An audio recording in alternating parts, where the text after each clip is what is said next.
of rain on his skin, but he was also leaving behind the crushing weight of his sorrow. He carried only a small bag with a few personal items. He was ready to travel light into his new future. The countdown was a drumbeat marking the end of his old life. 10, 9, 8. With each number he let go of another piece of his pain. 7, 6, 5. He thought of her one last time, not with anger, but with a quiet sense of farewell. 4, 3, 2, 1. A powerful roar filled the air as the engines ignited.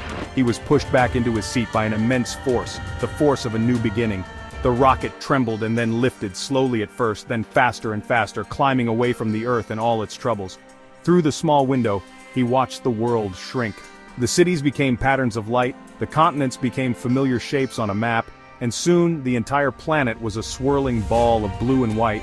It was more beautiful than he had ever imagined. From this distance, he could not see the borders, the conflicts, or the personal heartbreaks. He could only see a fragile, magnificent world, floating alone in the vast darkness. A profound sense of peace washed over him. His problems, which had seemed so enormous, now felt incredibly small. The journey was long and quiet. For days he traveled through the silent emptiness of space. He spent his time learning the ship's systems, exercising to counteract the effects of zero gravity, and simply watching the stars.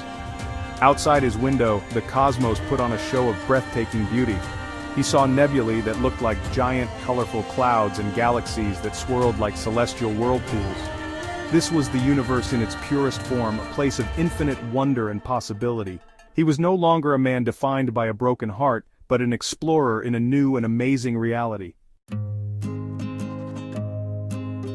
He arrived at his new home, a sprawling orbital station named New Horizon.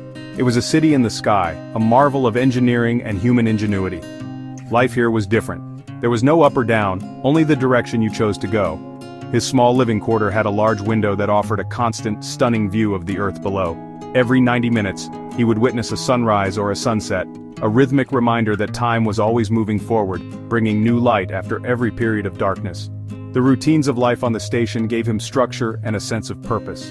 In his first few days, he found a quiet joy in simple things. He learned to move gracefully in zero gravity, floating through the corridors like a swimmer in an invisible ocean. He worked in the station's hydroponic gardens, tending to plants that grew under artificial sunlight. There, surrounded by green life, he felt a connection to the earth he had left behind, but without the pain. He met other colonists, people from all over the world who had come to space for their own reasons. They shared stories not of their pasts, but of their hopes for the future. He was no longer alone in his journey. One day, while looking